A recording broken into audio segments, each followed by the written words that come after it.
February 1979. Tehran's streets erupted. The Shah, America's ally, the heir to 2,500 years of monarchy, fled into exile. Ayatollah Khomeini returned from Paris to crowds of millions. The Iranian Revolution had arrived, but this moment didn't come from nowhere. Iran's identity crisis is ancient. Empire or nation, Persian or Islamic, East or West. For 2,500 years, this land has wrestled with the same questions. Conquerors came and went. Dynasties rose and collapsed. Yet something endured, something that made Iran Iran. To understand what happened in 1979, we need to go back to the beginning. The rise of Cyrus, forging an empire from chaos. Mid-6th century BCE. The Iranian plateau was fragmented, a patchwork of tribes, kingdoms, and city-states. The Medes controlled the northwest. The Persians held the south. The Elamites clung to the western lowlands. None of them dominated. None of them united. Cyrus II of Persia inherited a small kingdom in 559 BCE. He was a vassal, a subordinate king under Median rule. His grandfather had been Median. His mother was Median. By blood and by politics, he was supposed to serve the Median Empire. He had other plans. 550 BCE, Cyrus rebelled. The Median army marched south to crush him, but something unexpected happened. The Median soldiers defected. They joined Cyrus. Within months, the Median capital of Ecbatana fell without a siege. Cyrus didn't destroy it. He made it his second capital. This was the Achaemenid method. Conquered peoples kept their customs, their religions, their languages. Local elites stayed in power, if they swore loyalty to Cyrus. The empire expanded not by erasing cultures, but by absorbing them. 546 BCE, Cyrus turned west. Croesus of Lydia, the richest king in the world, ruled from the Aegean coast to central Anatolia. Croesus consulted the oracle at Delphi. The oracle said, if he attacked Persia, a great empire would fall. Croesus attacked. A great empire fell, his own. Cyrus took Sardis, the Lydian capital. He spared Croesus. He kept the Lydian administrative system. He minted coins in the Lydian style. The Greek city-states on the coast, Miletus, Ephesus, Smyrna, became Persian tributaries. Then Cyrus turned east. The details are murky. We know he campaigned in Central Asia, in Bactria, in Sogdiana. He pushed the borders of his empire to the edges of the known world. 539 BCE Babylon, the greatest city in Mesopotamia, the heir to 2,000 years of civilization, stood in his way. The Babylonian king Nabonidus had alienated his own priests. The city's elites were ready to switch sides. Cyrus diverted the Euphrates River. His army entered Babylon through the riverbed. The city fell without a fight. What Cyrus did next became legend. He freed the Jews, exiles from Jerusalem, captives of the Babylonian conquest 50 years earlier. He let them return home. He funded the rebuilding of their temple. The Hebrew Bible calls him the Lord's Anointed, the only non-Jew in Scripture given that title. This wasn't mercy. It was strategy. A grateful population doesn't rebel. A rebuilt temple creates loyalty. Cyrus understood that empires aren't held by force alone. They're held by legitimacy. By the time Cyrus died in 530 BCE, killed in battle on the eastern frontier, he controlled the largest empire the world had ever seen. From the Aegean to the Indus, from the Caucasus to the Arabian Desert. 3 river systems, the Nile, the Tigris-Euphrates, the Indus, all flowed through Persian territory. But size wasn't the innovation. The innovation was the system. Cyrus built an empire that didn't require Persians to rule it. Local governors, satraps, administered their regions. Local languages were used in official documents. Local gods were worshipped in local temples. The only requirement was loyalty to the King of Kings. This was new. The Assyrians had ruled by terror, deportations, massacres, psychological warfare. The Babylonians had ruled by prestige, the glory of their cities, the power of their gods. Cyrus ruled by pragmatism. He didn't care what you believed. He cared whether you paid taxes and sent soldiers when called. It worked. For 2 centuries, the Achaemenid system held together an empire of dozens of languages, hundreds of gods, and thousands of local traditions. Cyrus built the empire. His successors would test its limits. Darius and the limits of power.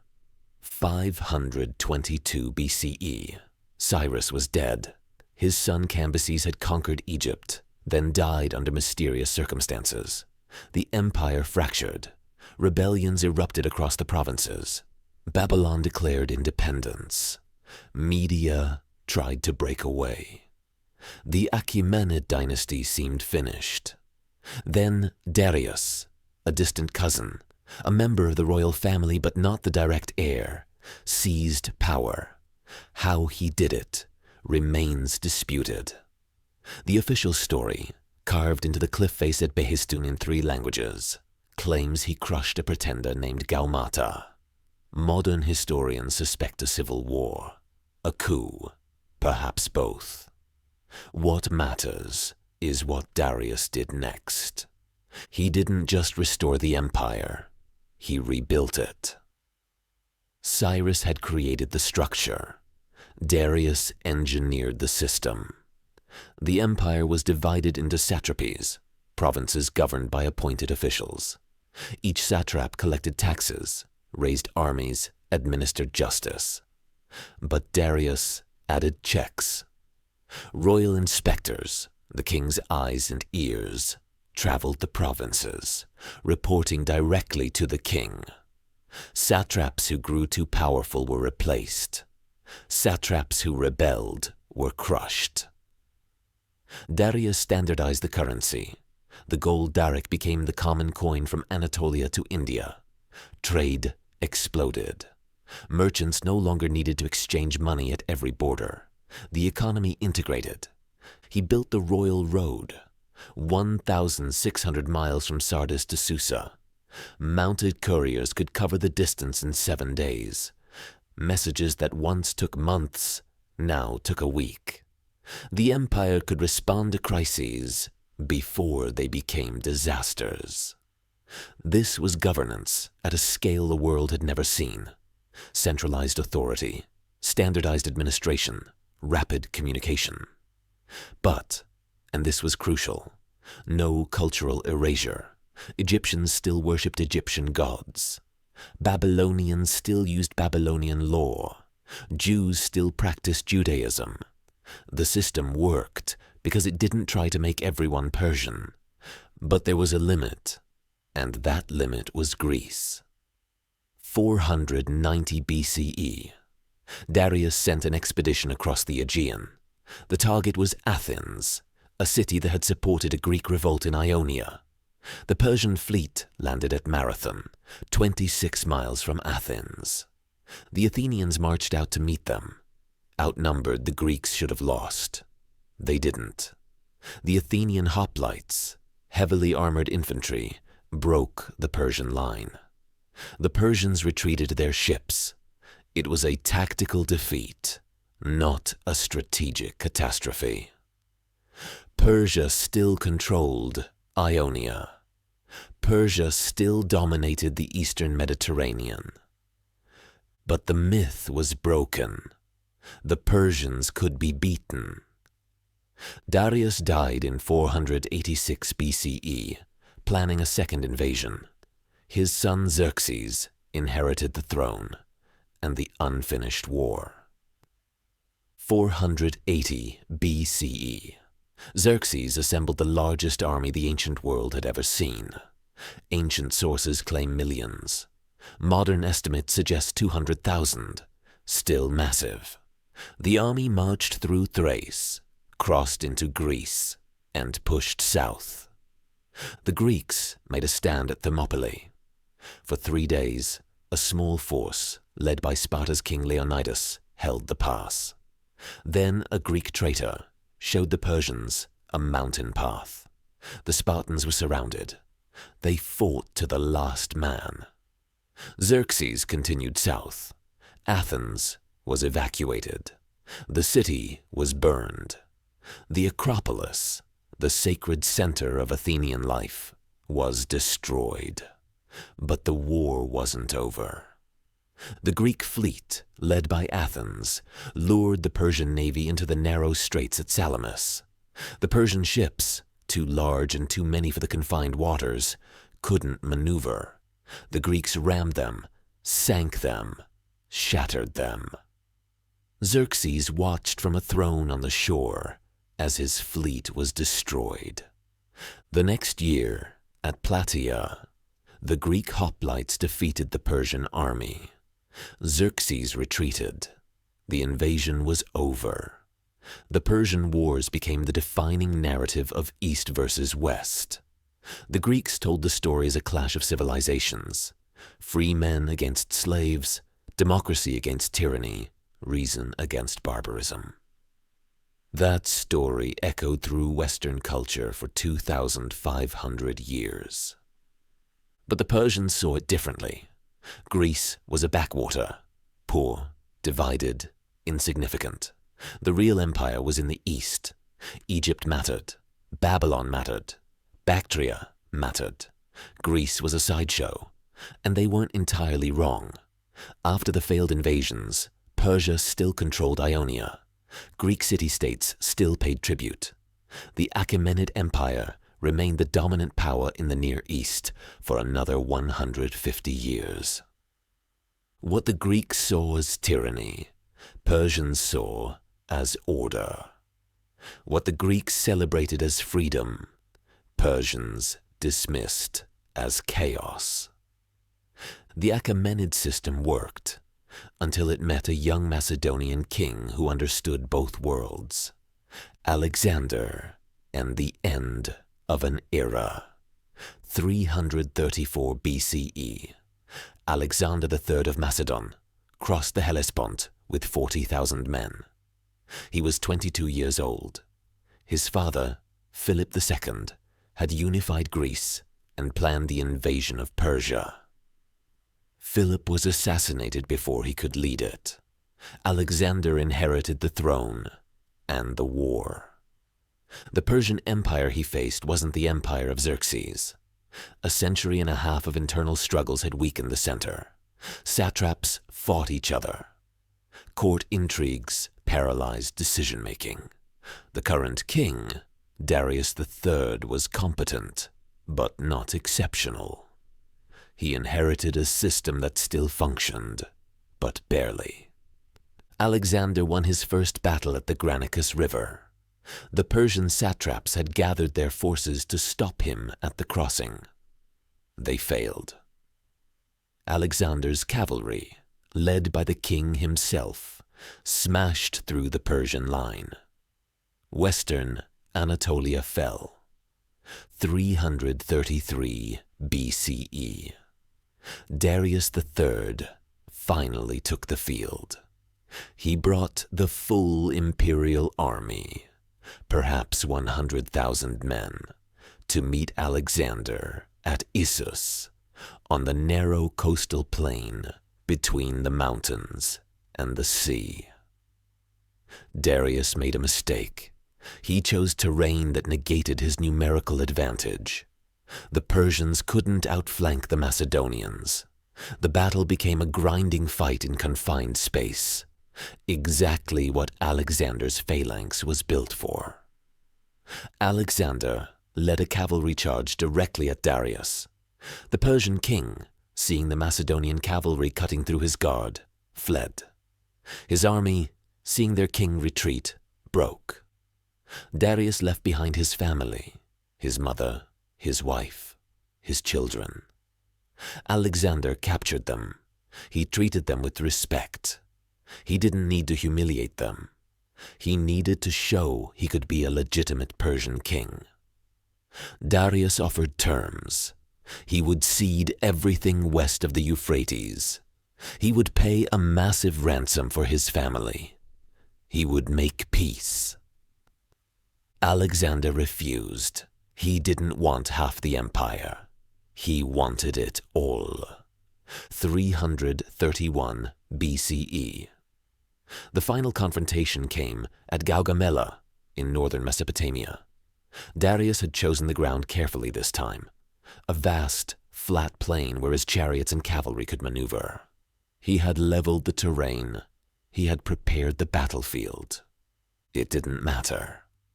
Alexander feinted, pulled the Persian line out of position, then drove a wedge straight through the gap.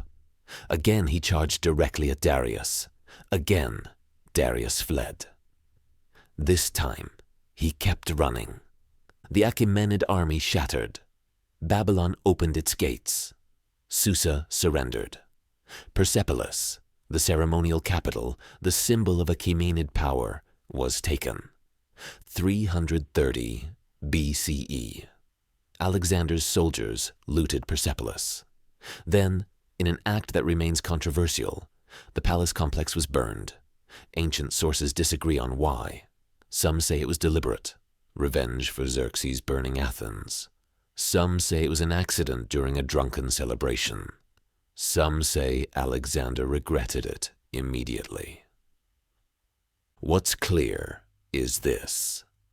Alexander didn't come to destroy Persia. He came to become its king. Darius III fled east into the Iranian plateau, hoping to rally support. His own satraps betrayed him.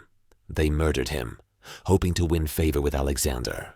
It didn't work. Alexander gave Darius a royal burial. He executed the murderers.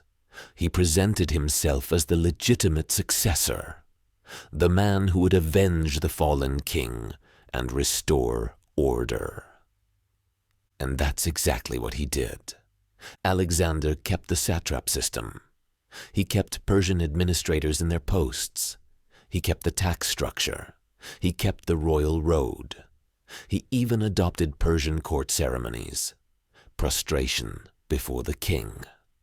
The elaborate protocol that had scandalized the Greeks. At Susa, in 324 BCE, Alexander staged a mass wedding.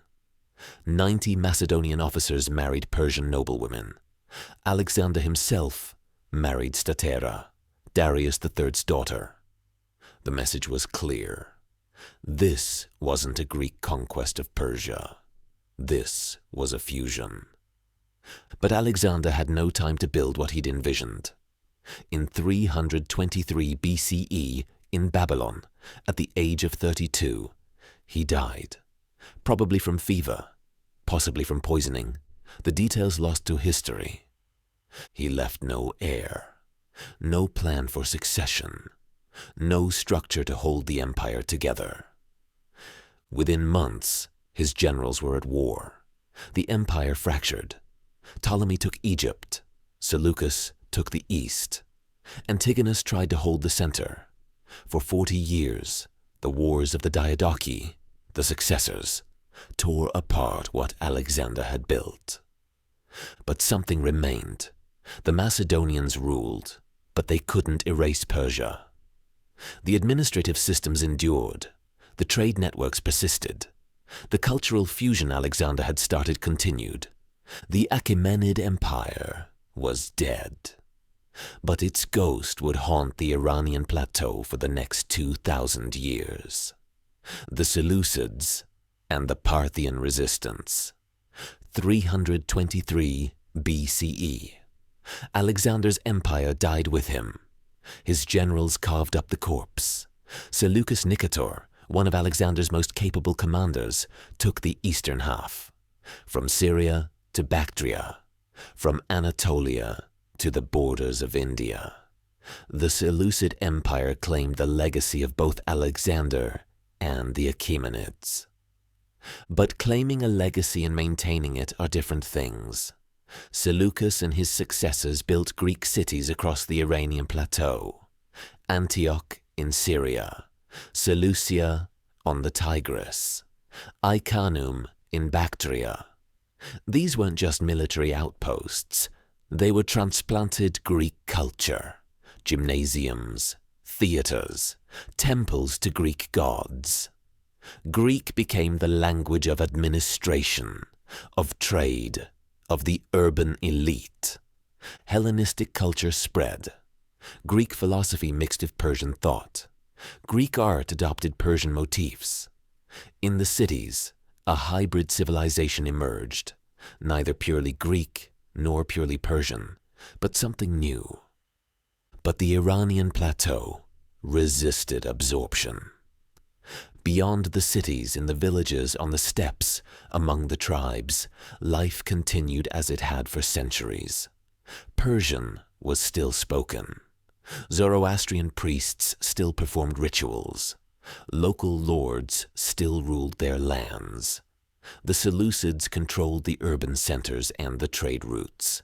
They never controlled the countryside. And they had other problems. The Western Mediterranean was rising. Rome defeated Carthage, then turned east. The Seleucids fought Rome in Anatolia and lost. They lost territory. They lost prestige. They lost the aura of invincibility that had kept the eastern provinces in line. 247 BCE. In the northeast, in Parthia, a region south of the Caspian Sea, a nomadic Iranian people called the Parni rebelled. Their leader, Arsaces, declared independence.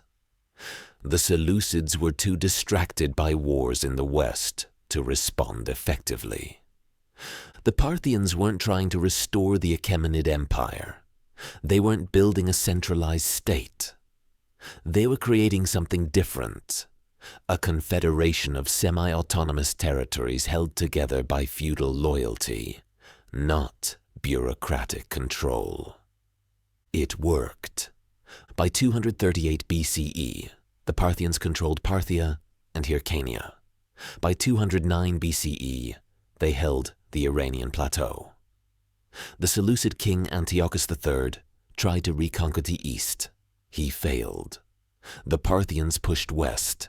141 BCE. The Parthians took Mesopotamia. Seleucia, the great Seleucid capital on the Tigris, fell. The Seleucid Empire, once stretching from the Mediterranean to Central Asia, was reduced to Syria. The Parthians didn't replace the Seleucid system with a new one. They adapted what they found. Greek cities remained Greek. Persian villages remained Persian. Aramaic-speaking merchants continued their trade. The Parthian kings took the title King of Kings, the old Achaemenid claim, but they ruled through local elites, not through satraps appointed from the center. This was the Parthian model. Decentralized, flexible, tolerant. It lacked the administrative precision of the Achaemenids. It lacked the cultural unity of the Seleucids. But it endured, and it had to endure. Because to the west, a new power was rising. Rome had destroyed Carthage. Rome had conquered Greece. Rome had shattered the Seleucids. Now Rome looked east, toward the Euphrates, toward Mesopotamia, toward the wealth of the Iranian plateau. For the next 400 years, Parthia would be Rome's rival in the east. Two empires, two visions of order, locked in a struggle that neither could win and neither could abandon. The Parthians held the line. They didn't build monuments like the Achaemenids. They didn't leave elaborate inscriptions. They're often forgotten in the grand narrative of Iranian history. But they mattered. They kept the Iranian plateau independent. They kept Roman legions out of Central Asia. They maintained the trade routes that connected China, India, and the Mediterranean. And when Rome came for them, the Parthians taught the legions a lesson they would never forget.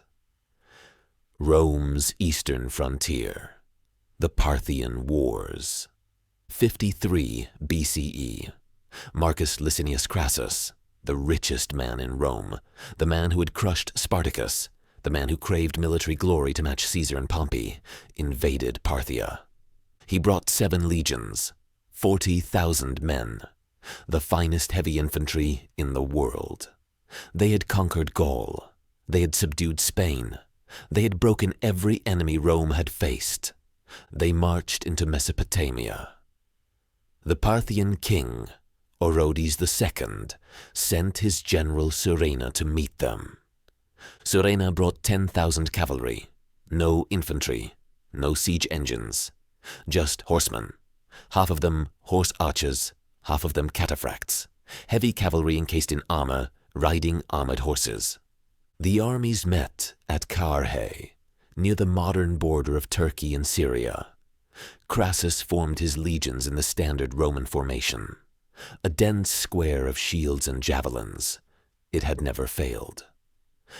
The Parthian horse archers circled the square, firing arrows. The Romans raised their shields. The arrows kept coming. The Romans expected the Parthians to run out of arrows.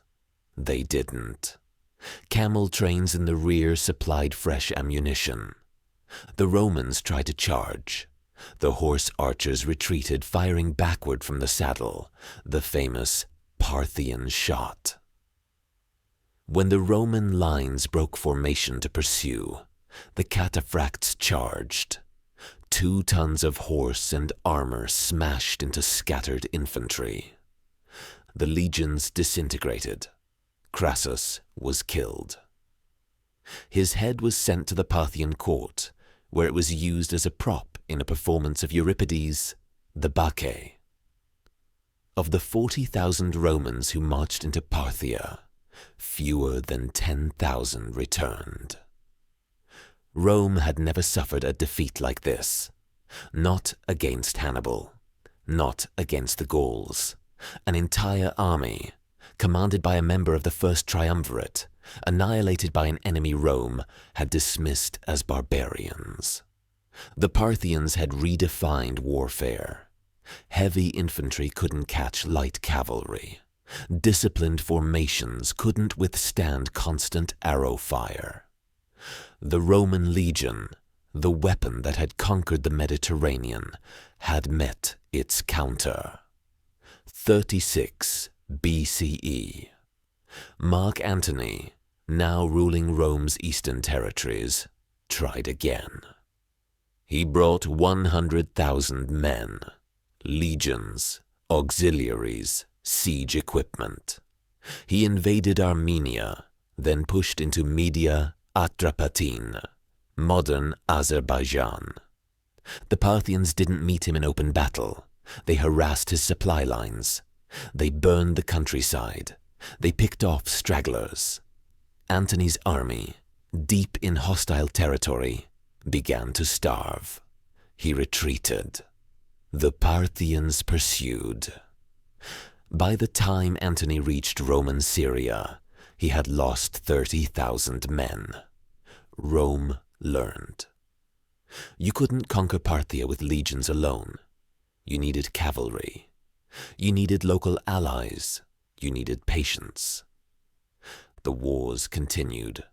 For the next 300 years, Rome and Parthia fought over Armenia, over Mesopotamia, over client kingdoms in the Caucasus. Neither side could deliver a knockout blow. 114 CE. The Roman Emperor Trajan, Rome's greatest military commander since Caesar, invaded. He took Armenia. He took northern Mesopotamia. He took Ctesiphon, the Parthian capital. He reached the Persian Gulf. For a brief moment, Rome controlled the entire Fertile Crescent. It didn't last. Rebellions erupted behind Roman lines. Trajan's supply lines collapsed.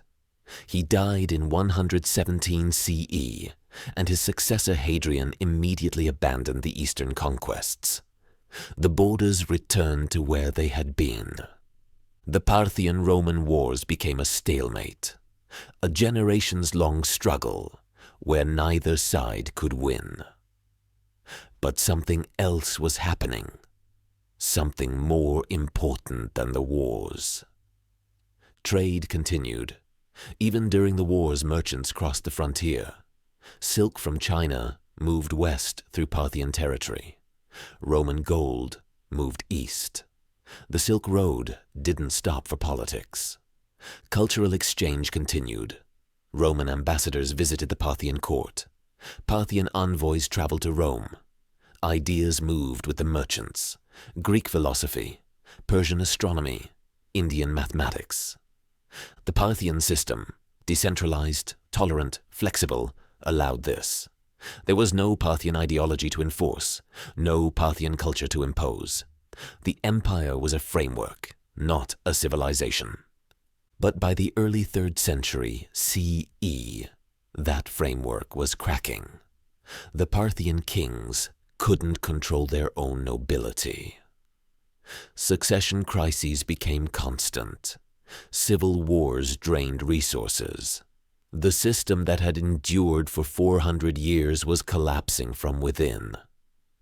In 224 CE, a Persian vassal king named Ardashir rebelled. He defeated the last Parthian king, Artabanus IV, in battle. The Parthian dynasty ended. A new dynasty rose, one with a very different vision. The Sassanids didn't want a loose confederation. They wanted a centralized Zoroastrian empire. They wanted to restore the glory of the Achaemenids, and they would come closer than anyone since Darius. The Sassanid Renaissance. Iran reborn.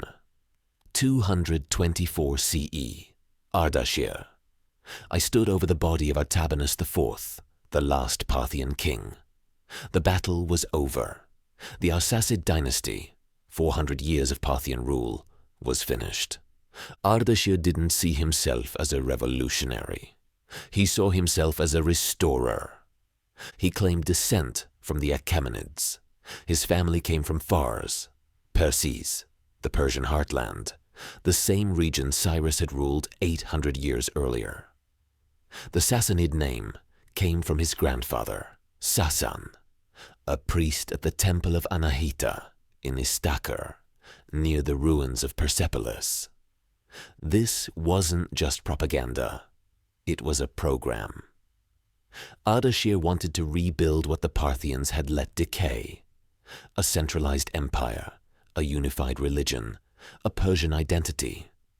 The Parthian system had been loose, flexible, tolerant. The Sassanid system would be tight, hierarchical, ideological. Ardashir made Zoroastrianism the state religion, not the diverse, localized Zoroastrianism that had existed for centuries, a standardized, codified version controlled by a centralized priesthood. The Avesta, the Zoroastrian scriptures, were compiled and canonized. Heretical sects were suppressed. Fire temples were built across the empire, staffed by state-appointed priests. This wasn't just about religion. It was about control. A unified church meant a unified ideology. A unified ideology meant loyalty to the throne. The administrative system was rebuilt. Satraps were replaced by appointed governors who served at the king's pleasure. The military was reorganized. a standing army of professional soldiers, not feudal levies. The tax system was standardized and enforced. This was the Achaemenid model, but tighter, more intrusive, more demanding. And it worked.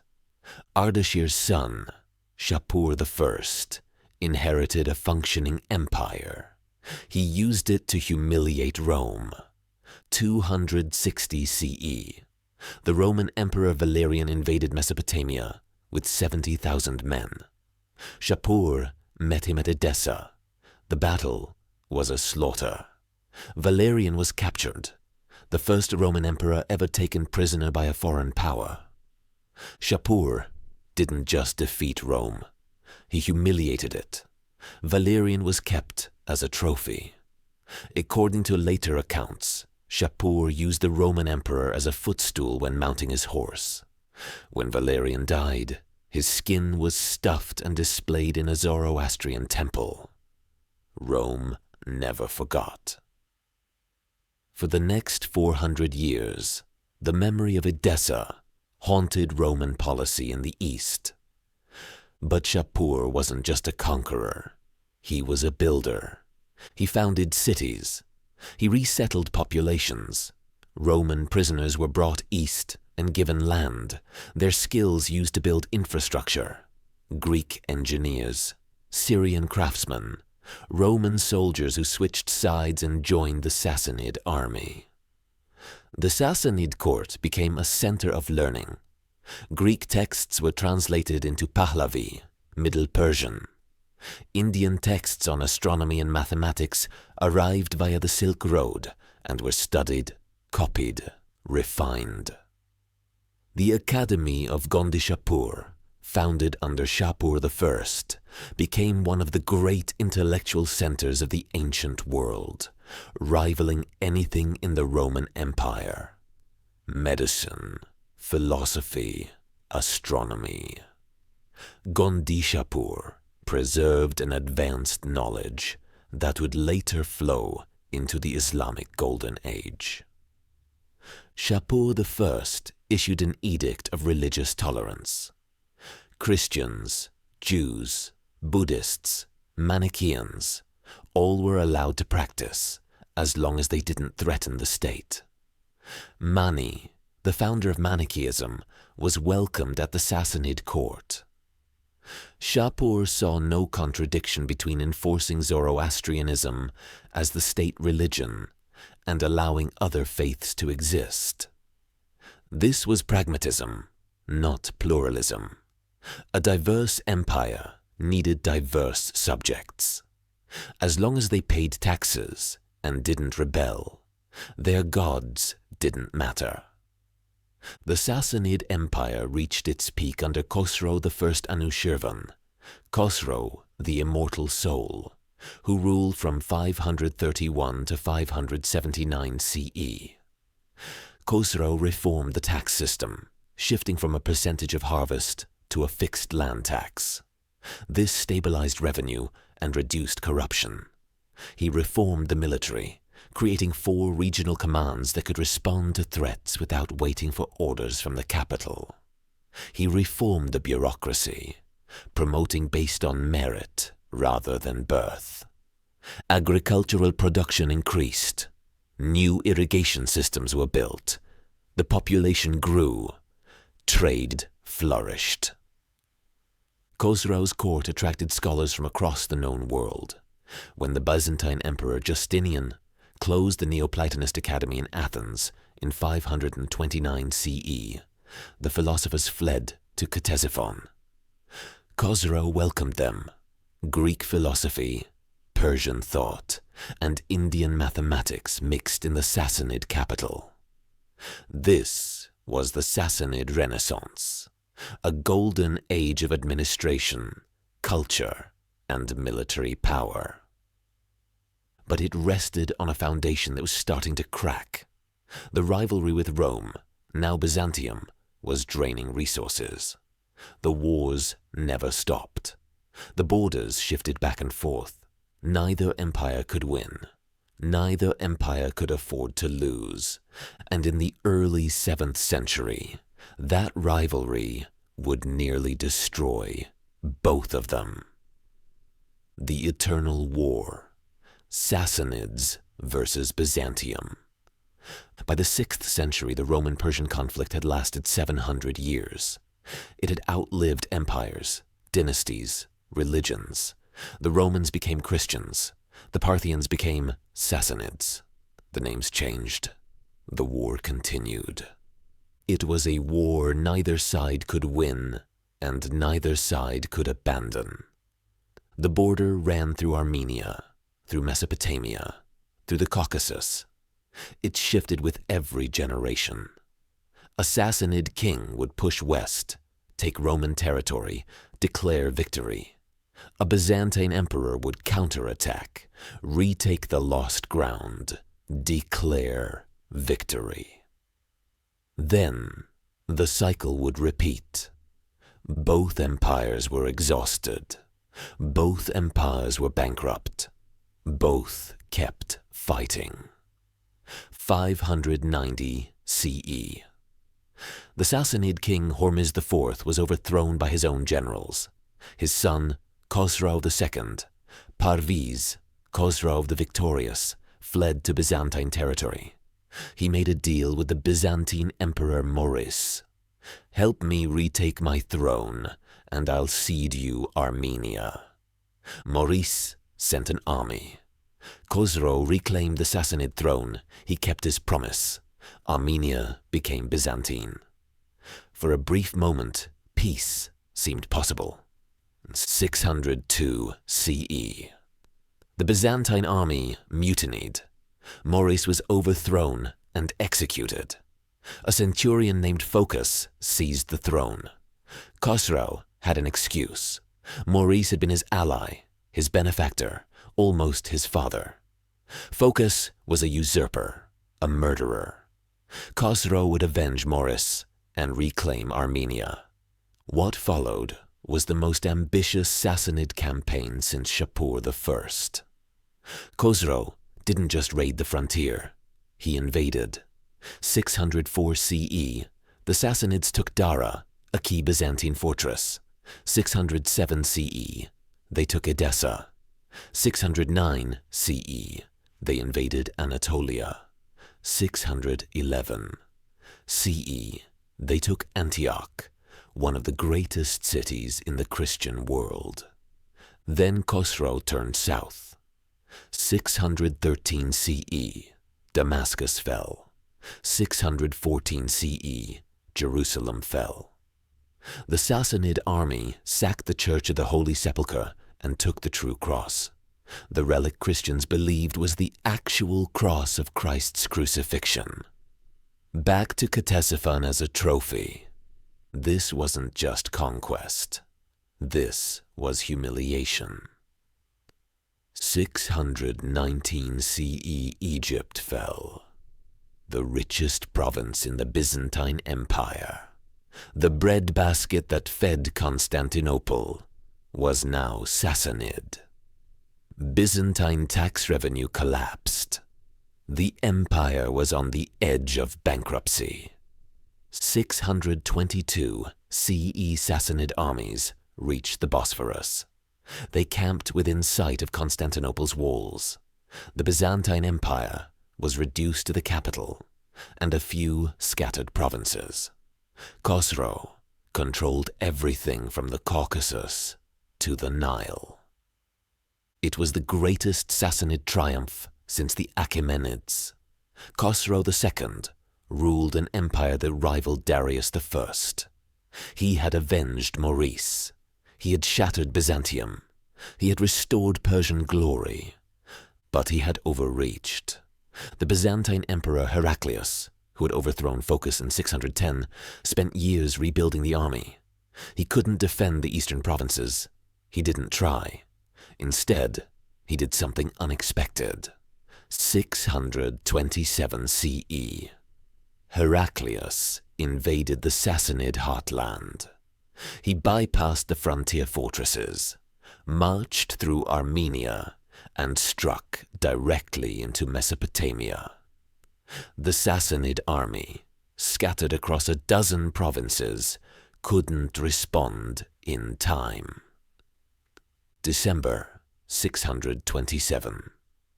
The armies met at Nineveh. Heraclius won. The Sassanid army broke. Heraclius marched on Ctesiphon. Khosrow fled. His own nobles turned on him. They blamed him for the disaster. They blamed him for bankrupting the empire. They blamed him for the endless wars. February 628. Khosrow II was arrested, tried, and executed by his own court. His son Kavad II took the throne and immediately sued for peace. The borders returned to where they had been in 602. All the conquests, Syria, Egypt, Armenia, Mesopotamia, were returned to Byzantium. 26 years of war, hundreds of thousands dead, both empires bankrupted. And nothing had changed. Except everything had changed. The Sassanid dynasty collapsed into civil war. Kavad II died after a few months. His successor was murdered. Then another. Then another. In 4 years, 7 rulers sat on the Sassanid throne. The imperial administration disintegrated. The army fractured. The treasury was empty. Byzantium wasn't much better. Heraclius had won, but the victory had cost everything. The army was exhausted. The provinces were devastated. Egypt had been occupied for a decade. Its agriculture disrupted. Its population reduced. Both empires were broken. Both were vulnerable. And from the deserts of Arabia, a new force was rising. One that neither Sassanid nor Byzantine had anticipated. One that would sweep away the old order in a single generation. The Islamic Conquest, the fall of the Sassanids. 636 CE. The Sassanid Empire was tearing itself apart. 7 rulers in 4 years. The treasury empty. The army fractured. The provinces in chaos. And then, from the southwest, came reports of an Arab army crossing into Mesopotamia. The Sassanids had dealt with Arab raids before. Bedouin tribes had harassed the frontier for centuries. This seemed like more of the same. A nuisance, not a threat. It wasn't. The Arab army wasn't a raiding party. It was the vanguard of a new state, the Islamic Caliphate, unified under the successors of the Prophet Muhammad. They had already shattered Byzantine Syria. Now they turned toward the Sassanid Empire. The Sassanids assembled what remained of their field army. The two forces met at Qadisiyah, near the Euphrates, in what is now Iraq. The battle lasted 3 days. The Sassanid elephants, armored war elephants that had terrified enemies for centuries, charged the Arab lines. The Arabs held. On the 3rd day, a sandstorm blew into the faces of the Sassanid troops. The Arab cavalry broke through. The Sassanid army collapsed. The road to Ctesiphon was open. 637 CE. The Arab army reached the Sassanid capital. The city, one of the greatest in the world, the seat of the King of Kings for 400 years, surrendered without a siege. The young Sassanid emperor, Yazdegerd III, fled east with what remained of the court. The Arabs took Ctesiphon's treasury, gold, silver, jewels accumulated over centuries. The wealth of the Sassanid Empire was carried back to Medina. But the war wasn't over. Yazdegerd rallied support in the eastern provinces. The Sassanid military aristocracy, the great families who had ruled Iran for generations, gathered one last army. 642 CE. The final battle came at Nahavand, in the Zagros Mountains. The Sassanids fielded perhaps 100,000 men, the last great host of the empire. The Arabs were outnumbered. The Arabs won. The Sassanid army was destroyed. Yazdegerd fled again, deeper into the Iranian plateau, seeking refuge in Khorasan. 651 CE.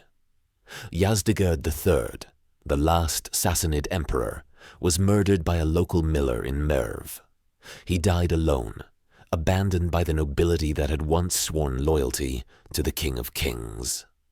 His body was buried in a Zoroastrian cemetery. The Sassanid dynasty was extinct.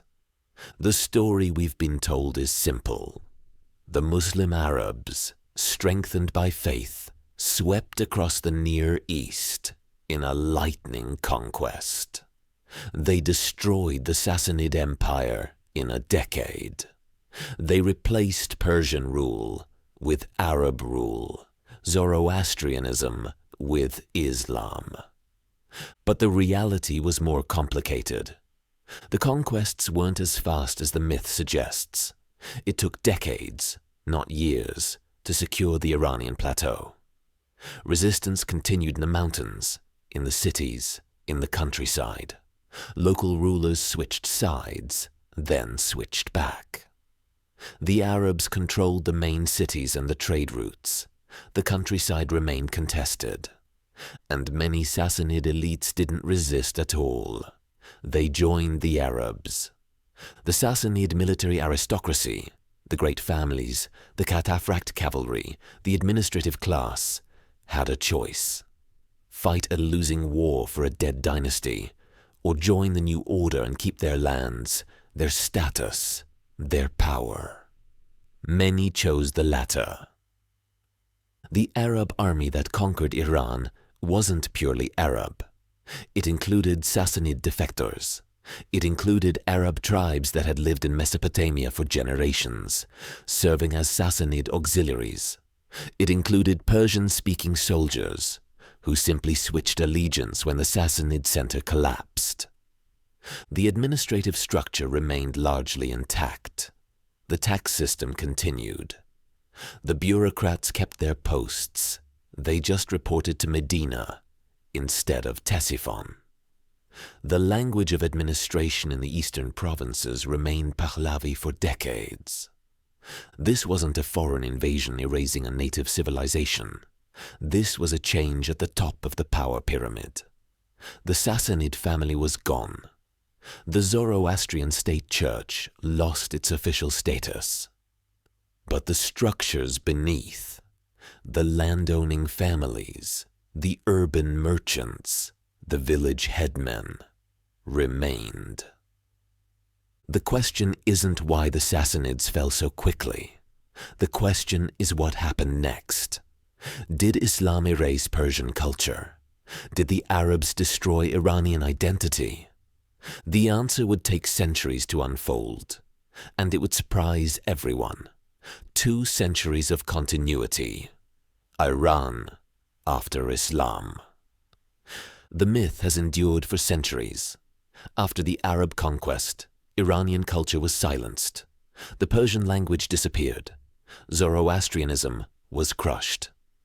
For 200 years, Iran suffered under foreign occupation, its identity suppressed, its voice muted. It's a compelling narrative. It's also wrong. The reality is that the first 2 centuries after the Islamic conquest were among the most intellectually dynamic periods in Iranian history. Not silent, not suppressed, transformed, yes, but not erased. Pahlavi, Middle Persian, continued to be spoken and written well into the 9th century. In the central Iranian plateau, in the 8th century, official documents were still written in Pahlavi script. The Zoroastrian solar calendar was still used. Wine was still produced, bought, and sold. The language was shifting, slowly evolving into what would become New Persian, Dari. But this wasn't a rupture. It was a transition that had been happening for centuries, long before Islam arrived. Zoroastrian communities didn't disappear. They adapted. And they did something remarkable. They codified their religion in ways they never had before. Two of the most important texts in Zoroastrianism, the Denkard and the Bundahishan, were written in the 9th century. Not in Persepolis, not in some hidden mountain refuge, in Baghdad, in the capital of the Abbasid Caliphate. Zoroastrian priests, living under Islamic rule, compiled their scriptures, systematized their theology, and defined their religious law. They did this in conversation with, and sometimes in opposition to, Islamic thought. The intellectual foundations of Zoroastrianism, as we know it today, were formed in this period. Not despite Islam, but alongside it. The same thing happened with Judaism. The Babylonian Talmud, the central text of Rabbinic Judaism, was finalized in the late Sassanid period and the early Islamic period. Jewish law took its modern form in Mesopotamia, under first Sassanid, then Islamic rule. Christianity, too. The Church of the East, the Nestorian Christians who had thrived under Sassanid tolerance, continued under the Caliphate. Their scholars translated Greek philosophical texts into Syriac, then into Arabic.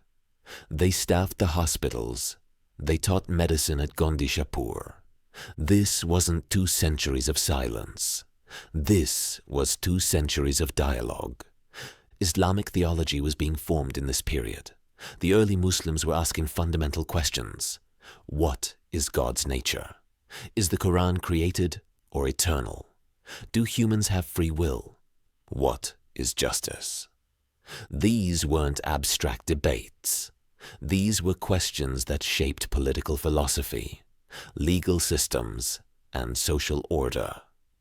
And the answers were formed in conversation with the intellectual traditions of the Iranian plateau, Zoroastrian dualism, Greek philosophy, Jewish law, Christian theology. The Mu'tazila, the rationalist school of Islamic thought, emerged from this environment. So did the early schools of Islamic jurisprudence, Hanafi, Shafi'i. Different answers to the same questions, shaped by the diverse religious landscape of the former Sassanid Empire. The Abbasid Caliphate, which overthrew the Umayyads in 750 CE, moved its capital to Baghdad, just 20 miles from the ruins of Ctesiphon. The administrative families of the Sassanid era remained in power. The bureaucrats were the same people, or their children, or their grandchildren. The Barmakid family, Persian Buddhists who converted to Islam, served as viziers to the Abbasid caliphs for 3 generations. They ran the empire. They patronized scholars. They funded the translation movement that would preserve Greek philosophy for the medieval world. The translation movement itself wasn't new. The Sassanids had been translating Greek and Indian texts for centuries. What changed was the language. Now the translations were into Arabic, a language that was rapidly becoming standardized as the lingua franca of a vast empire. Greek philosophy, Indian mathematics, Persian astronomy, all of it was translated, studied, refined, and passed on. The House of Wisdom in Baghdad became the intellectual center of the world in the 9th century, and it was built on Sassanid foundations. Persian influence shaped early Islamic thought in ways that are often overlooked. The concept of the just ruler, the idea of a centralized bureaucracy, the notion that a king must be both powerful and pious. These were Persian ideas, absorbed into Islamic political philosophy. Even the idea of the rightly guided leader, the imam in Shia thought, echoed older Persian concepts of the divinely appointed king. The Iranian plateau wasn't silent. It was noisy. It was intellectually vibrant. It was multilingual, multi-religious, and extraordinarily creative. The myth of 2 centuries of silence served a purpose for 20th century nationalists. It created a narrative of oppression and resistance, of foreign domination and eventual liberation. But the evidence tells a different story. Iranian culture didn't disappear. It adapted, survived, and ultimately shaped the Islamic world as much as Islam shaped Iran. The Persian Renaissance, the Sassanids, and the return of Persian. 819 CE. In Khorasan and Transoxiana, the northeastern reaches of the Iranian plateau, a new dynasty emerged. The Sassanids weren't trying to restore the Sassanid Empire. They weren't claiming descent from ancient kings. They were doing something more radical. They were championing Persian language and culture within the Islamic world. The Samanid court in Bukhara became a center of Persian literature. Poets wrote in New Persian, Dari, not Arabic. They wrote about pre-Islamic Iranian heroes. They celebrated the old kings. They reclaimed a past that the Arab Conquest was supposed to have erased. Around 1010 CE, a poet named Ferdowsi completed the Shahnameh, the Book of Kings, 60,000 couplets, 30 years of work, an epic that traced Iranian history from the creation of the world to the Arab Conquest. The Shahnameh wasn't just literature, it was a declaration. It said, we remember. We remember Rostam and Sohrab. We remember the glory of the ancient kings. We remember who we were before Islam, and we haven't forgotten. Ferdowsi wrote in Persian, not Arabic. He deliberately avoided Arabic loanwords.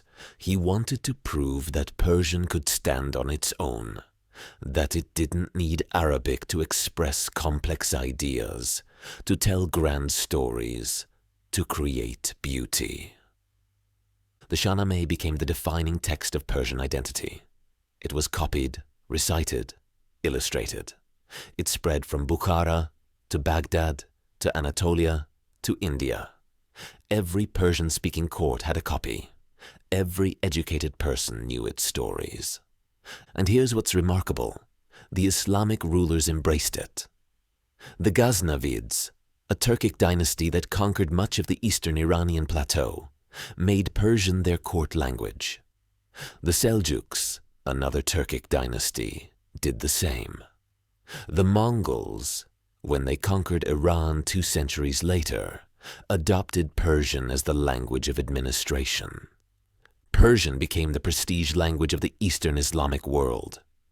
From Anatolia to Bengal, from the Caucasus to the Deccan, Persian was the language of poetry, of diplomacy, of high culture, not because it was imposed, because it was useful, because it carried cultural weight, because it connected you to a literary tradition that stretched back 1,000 years. The Samanids made this possible.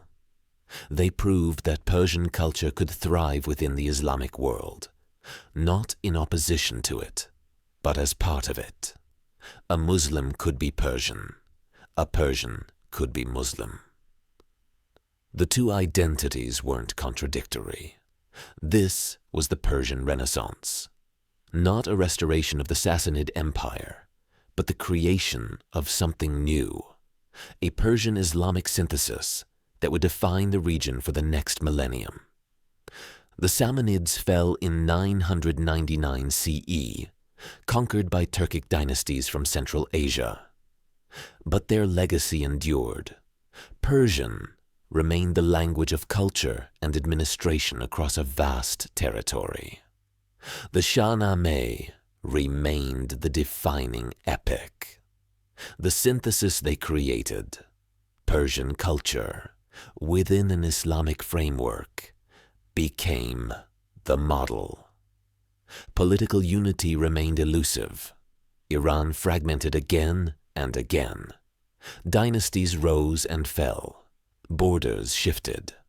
Conquerors came from the east, from the west, from the north. But the cultural continuity persisted. Through the Ghaznavids, through the Seljuks, through the Mongol invasions, Persian language and literature survived, not hidden in mountain villages, not preserved in secret, celebrated in courts, written by poets, spoken by millions. The myth of 2 centuries of silence had always been wrong, but by the 10th century, even the myth was impossible to maintain. Persian was back, and it was everywhere. The Mongol Catastrophe and the Ilkhanate. 1219 CE.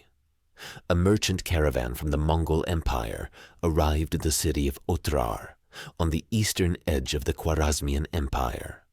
The governor of Otrar, suspecting the merchants were spies, had them executed and seized their goods.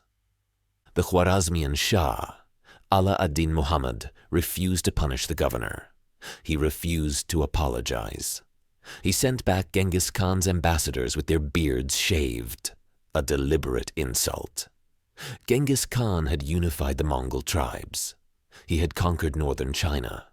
He had built the most effective military machine the world had ever seen. And now he had a reason to turn west. What followed was annihilation. The Mongol army crossed into Khwarezm in 1219. They didn't just defeat armies, they erased cities. Bukhara was burned, Samarkand was sacked, Nishapur was leveled, every living thing killed, the ruins plowed under, barley planted over the site so nothing would remain. This wasn't war, this was systematic destruction. The Mongols had a strategy: surrender immediately and live, resist and die. Cities that opened their gates were spared, their populations enslaved or conscripted, but alive. Cities that fought were annihilated. Men, women, children, even dogs and cats killed.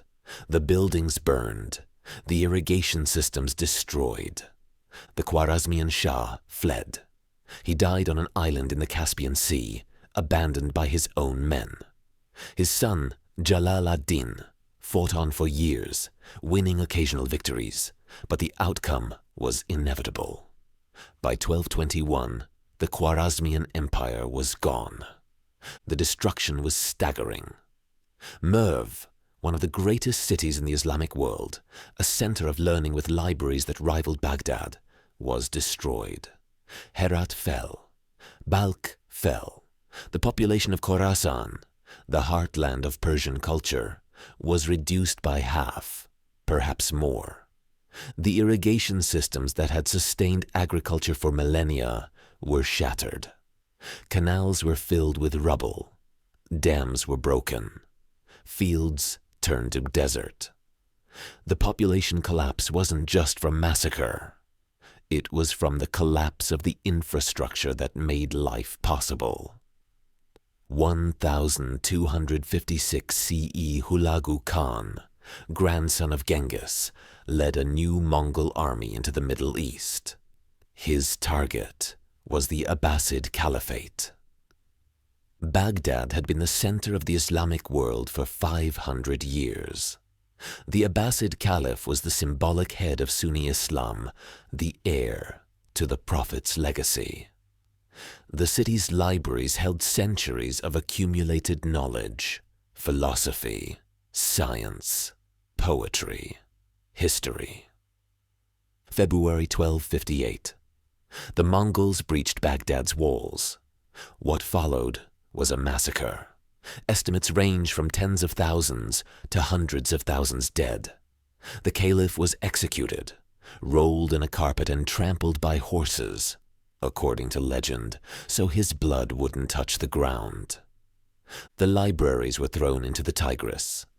So many books that the river ran black with ink, then red with blood. The House of Wisdom, the intellectual center that had preserved Greek philosophy, translated Indian mathematics, advanced astronomy and medicine, was destroyed.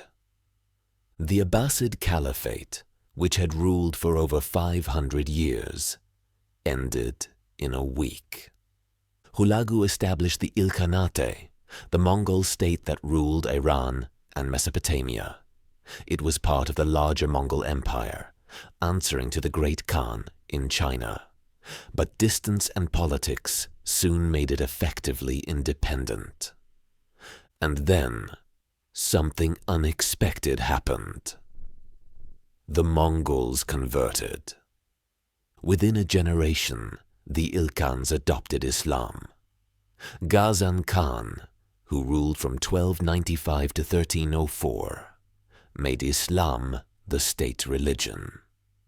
The Mongol conquerors learned Persian. They patronized Persian poets. They rebuilt the cities they had destroyed. The Mongol destruction was real. The death toll was catastrophic. The cultural losses were immense. But the cultural continuity was stronger than the catastrophe. Persian remained the language of administration. The bureaucrats were still Persian. The tax system was adapted from Sassanid models that had survived a dozen conquests. The Ilkhans, like the Arabs before them, like the Seljuks before them, became part of the Iranian world they had conquered. Iran had been devastated, but Iran had not disappeared. The pattern held. Conquerors came, conquerors stayed, conquerors became Persian. The Safavid Empire, Shi'ism, and the modern Iranian state. 1501 CE. A 14-year-old boy named Ismail rode into Tabriz at the head of an army. He claimed descent from the Prophet Muhammad through the seventh Imam. He claimed divine inspiration. He declared himself Shah of Iran, and he declared Twelver Shi'ism the official religion of his new empire. This was the birth of modern Iran. Not the Achaemenids, not the Sassanids, the Safavids. Because what Ismail did wasn't just political, it was a redefinition of Iranian identity itself. Iran had been Sunni. The vast majority of Iranians followed Sunni Islam. Shi'ism existed. It had followers, it had scholars, it had centers of learning, but it was a minority tradition, strongest in Iraq, not Iran. Ismail changed that by force. Sunni scholars were given a choice: convert, leave, or die. Many converted. Many fled to Ottoman territory or Central Asia. Some were executed. Shia scholars were brought in from Lebanon, from Bahrain, from Iraq. They were given state positions. They were funded to build seminaries, to train clergy, to create a new religious establishment. This wasn't just about theology. It was about power. The Safavids faced two Sunni empires, the Ottomans to the west, the Uzbeks to the east. Ismail needed to distinguish his state from theirs. He needed an identity that couldn't be absorbed, couldn't be compromised. Shi'ism became that identity. The conversion took generations. It wasn't complete in Ismail's lifetime, or his sons, or his grandsons. But the machinery was in place.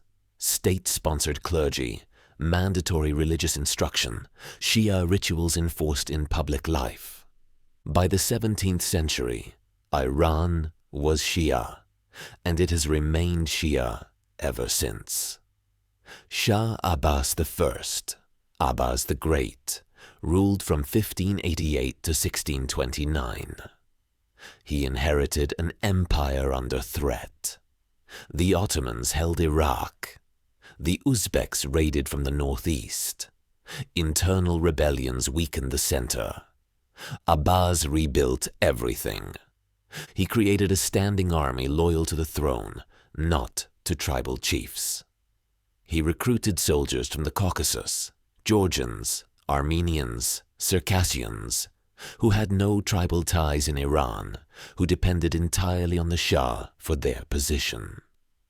He equipped them with firearms, muskets and artillery, and trained them in European tactics. He moved the capital to Isfahan, not for strategic reasons. Tabriz or Qazvin would have been more defensible. For symbolic reasons, Isfahan would be the new center of the world, and he made it magnificent. The Naqsh-e-Jahan Square, one of the largest public squares ever built, the Shah Mosque with its turquoise dome visible for miles, the Ali Kapu Palace, the bridges over the Zayande River, the bazaars, the gardens, the caravanserais. Isfahan became half the world. A city so beautiful, so wealthy, so cultured that seeing half the world's wonders meant seeing Isfahan.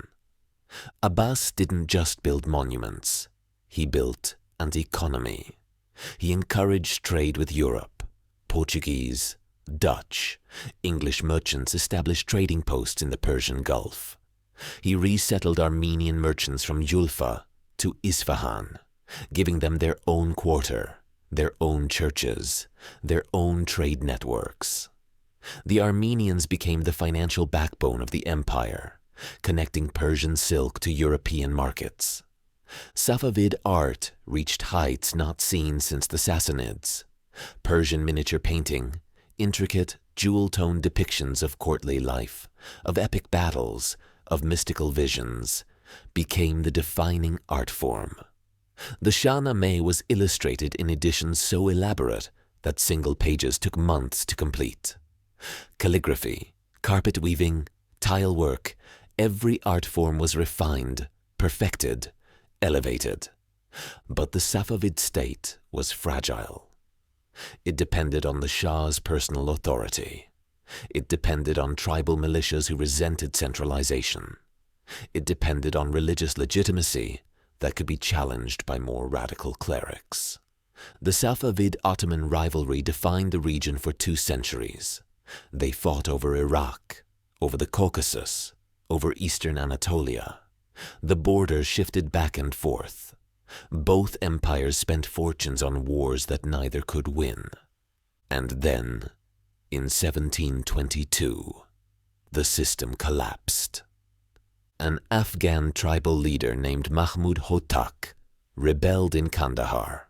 The Safavid governor failed to suppress the rebellion.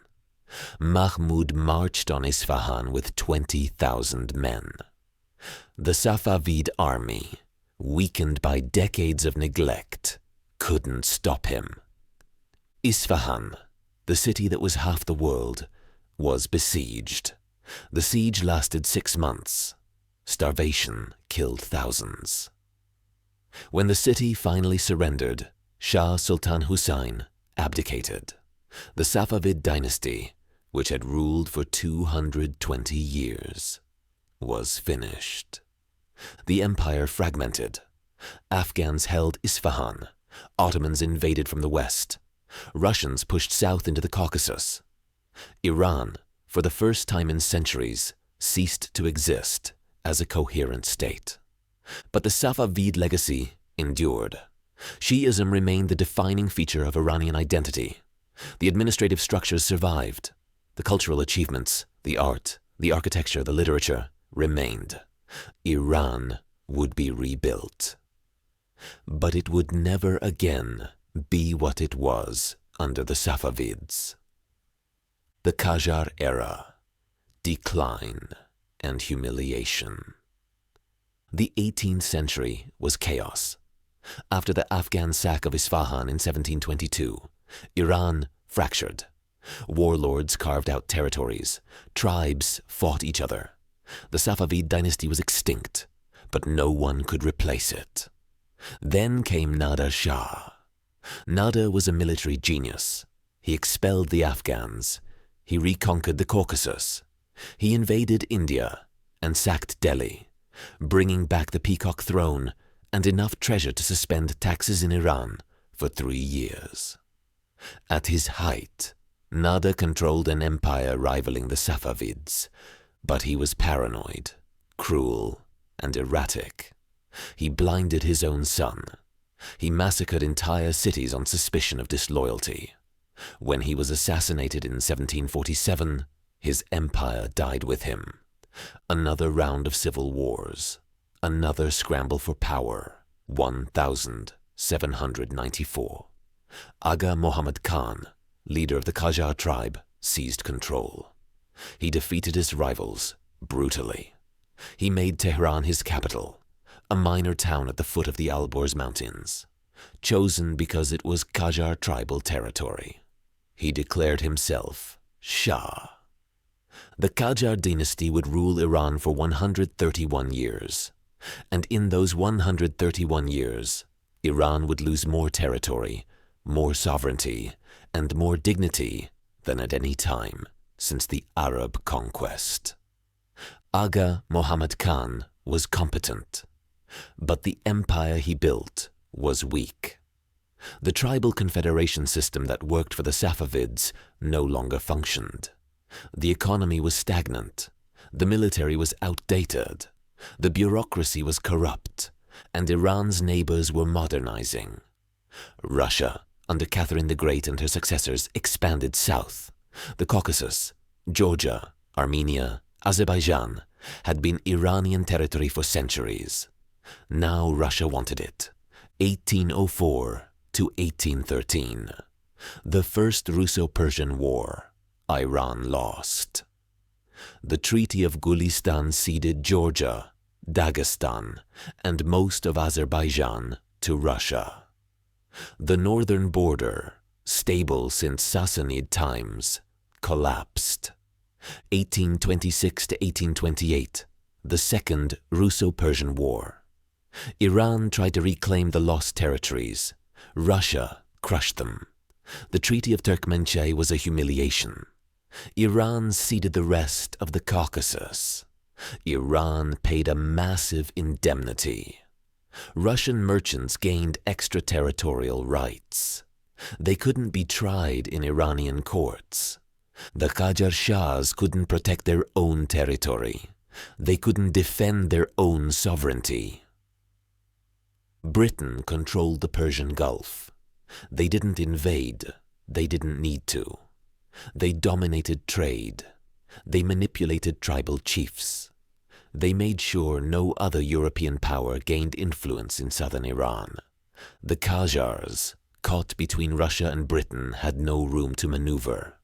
They played the powers against each other, granting concessions to one to balance the other.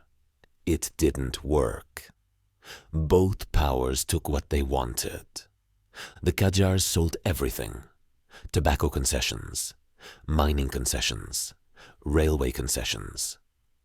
In 1901, they sold oil rights to a British businessman named William Knox Darcy for £20,000 and a promise of future royalties. That concession became the Anglo-Persian Oil Company, later BP. Britain controlled Iran's oil for the next 50 years.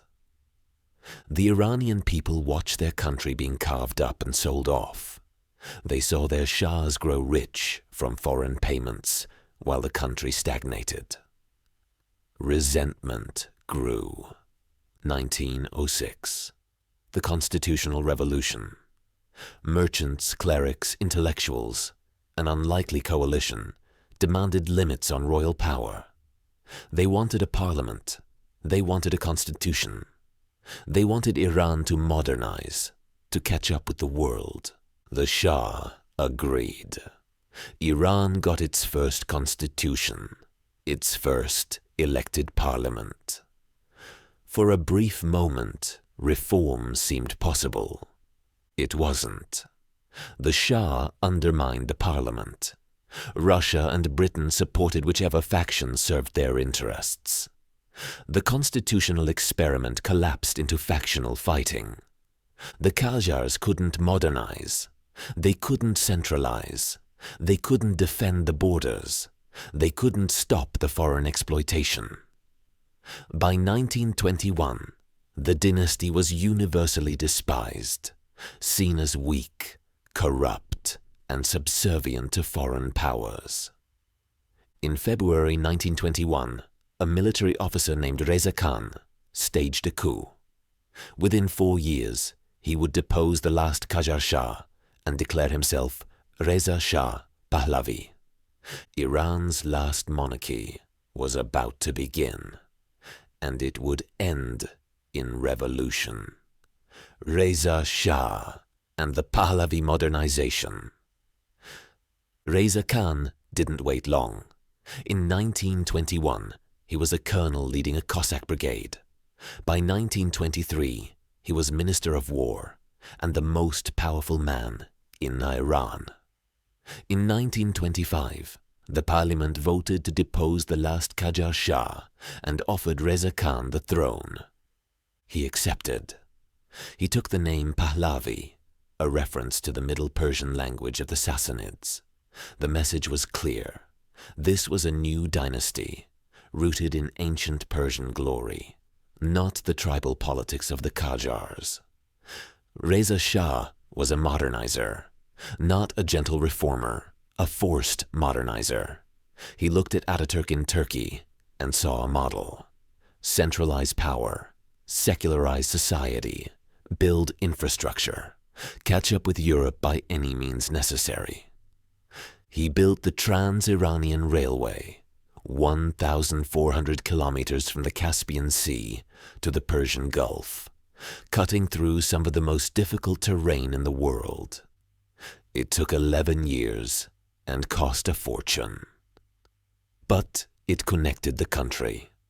For the first time, goods and people could move from north to south without relying on caravans or foreign-controlled ports. He built roads. He built schools. He founded the University of Tehran in 1934, Iran's first modern university. He reformed the legal system, replacing religious courts with secular civil courts. He created a standing army with European training and equipment, and he attacked tradition. In 1928, he banned traditional clothing. Men had to wear Western suits and hats. In 1936, he banned the veil. Women were required to appear in public without the chador. Police tore veils off women in the streets. Clerics who protested were arrested. This wasn't reform.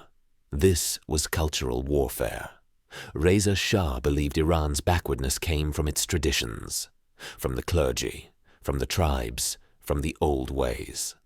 He would drag Iran into modernity, whether it wanted to go or not. The clergy hated him. The tribes hated him. The bazaar merchants resented his economic policies. But he had the army, and the army was loyal. Reza Shah centralized power in ways the Qajars never could. He crushed tribal autonomy. He brought the provinces under direct control from Tehran. He built a modern state apparatus, ministries, bureaucracies, a functioning tax system. But he also built a police state. Dissent was crushed. The press was censored. Political parties were banned. Reza Shah ruled as a dictator, convinced that Iran needed strength, not freedom. And then the world went to war. 1939, World War II began. Iran declared neutrality. Reza Shah had cultivated ties with Germany. German engineers helped build the railways. German advisors trained the army. He saw Germany as a counterweight to Britain and the Soviet Union, the two powers that had dominated Iran for a century. Britain and the Soviet Union saw a Nazi-friendly Iran as a threat. The Trans-Iranian Railway could supply Germany. Iranian oil could fuel the Wehrmacht. Reza Shah's neutrality was unacceptable. August 1941. British and Soviet forces invaded from the south and north simultaneously. The Iranian army, Reza Shah's pride, His modernized European-trained force collapsed in 3 days. Reza Shah was given an ultimatum: abdicate or be overthrown. On September 16, 1941, he abdicated in favor of his 21-year-old son, Mohammad Reza. The British escorted Reza Shah into exile. He died in Johannesburg in 1944, bitter and broken. His son inherited a throne.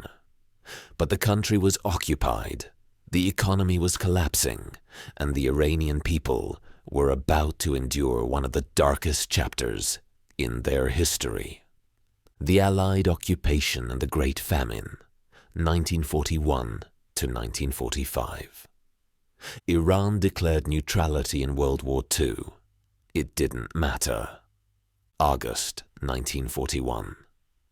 British forces invaded from the south. Soviet forces invaded from the north.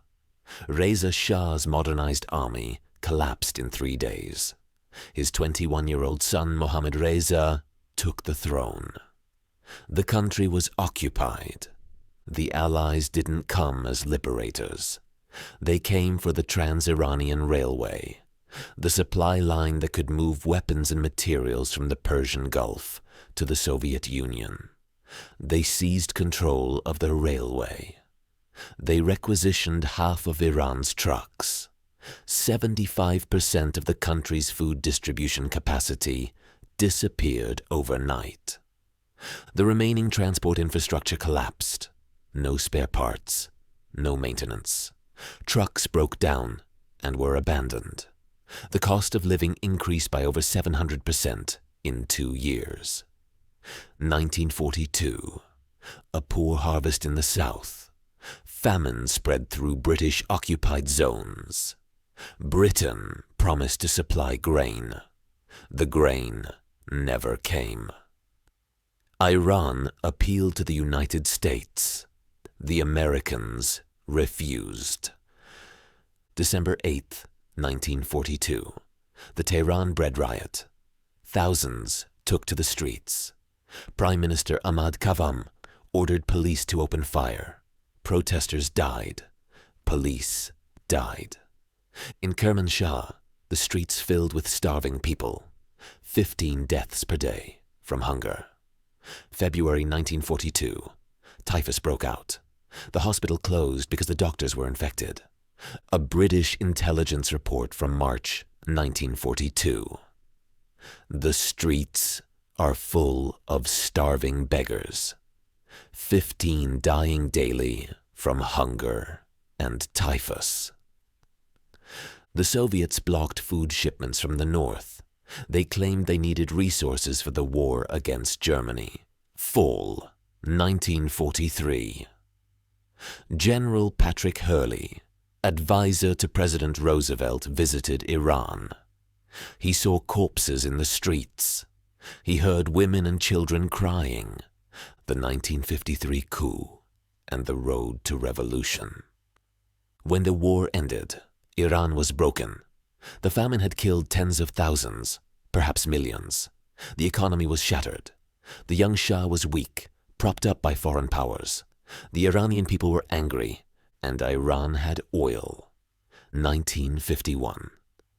Mohammad Mossadegh became prime minister. He was 69 years old, a veteran of the constitutional revolution, a nationalist who believed Iran's resources belonged to Iran.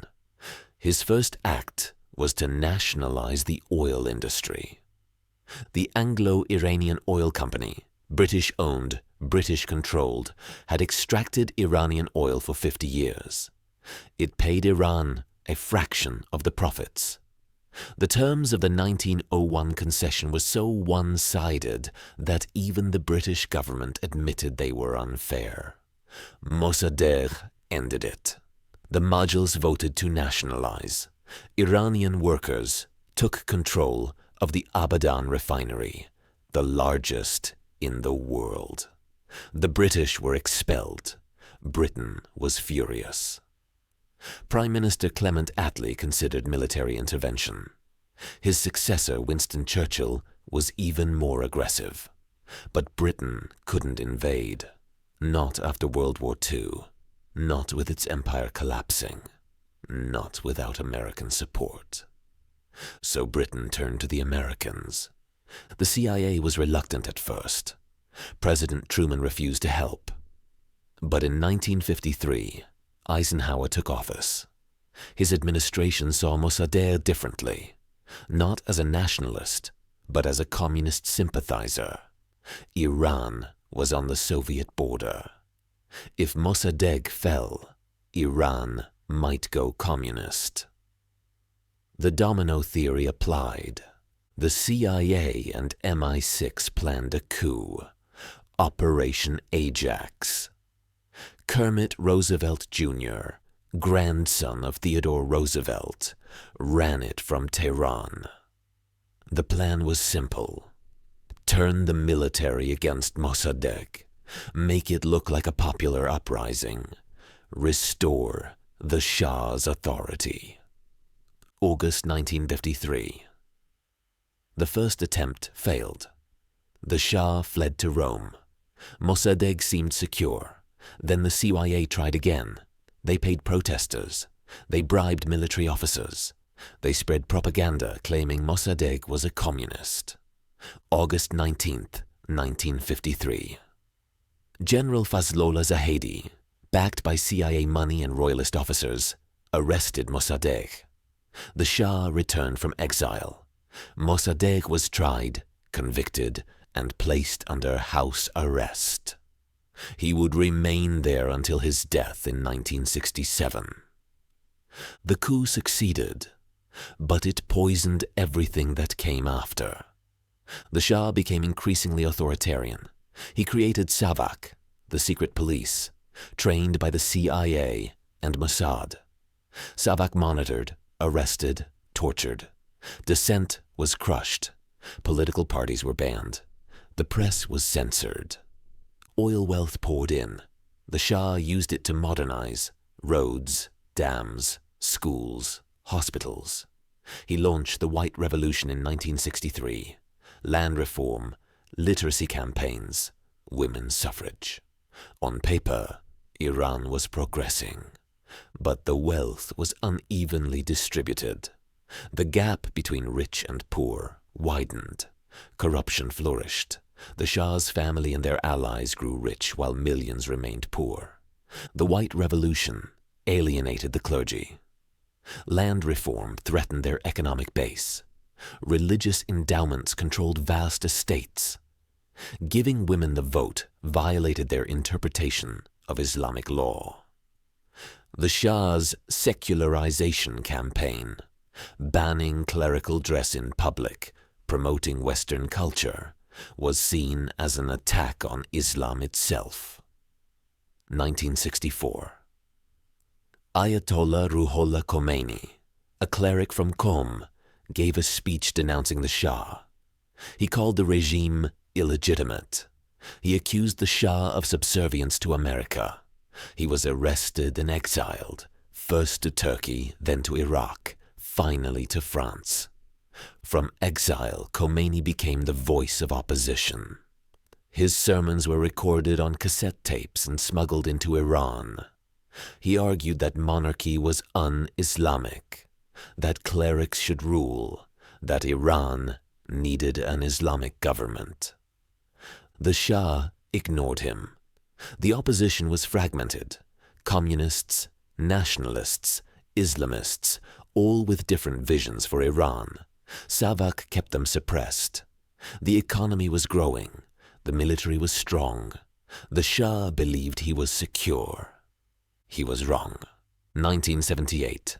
Protests began in Qom after a newspaper article insulted Khomeini. The protests spread. The Shah ordered crackdowns. More protests, more crackdowns. The cycle escalated. By September, millions were in the streets. Not just in Tehran, in every major city. Workers went on strike. The oil industry shut down. The economy ground to halt. The Shah tried concessions. He replaced the prime minister. He promised reforms. He released political prisoners. Nothing worked. The protesters wanted him gone. January 16th, 1979. The Shah fled Iran. He called it a vacation. Everyone knew he wasn't coming back. February 1st, 1979. Ayatollah Khomeini returned from exile. Millions lined the streets of Tehran. 2 weeks later, the monarchy fell. The Imperial Guard surrendered. The revolution succeeded. The Islamic Republic of Iran was born. The revolution wasn't a break with history. It was history repeating itself. The same questions that haunted the Achaemenids, the Sassanids, the Safavids, empire or nation, Persian or Islamic, centralized power or regional autonomy, east or west, remained unresolved. Iran had come full circle. The paradox endured. The weight of history. Iran's identity crisis is ancient. It predates Islam, predates the Qajars, predates the Safavids. Empire or nation, Persian or Islamic. The question remains unresolved. The revolution of 1979 wasn't a break with history. It was history repeating itself. Iran's future will be shaped by how it reconciles its past.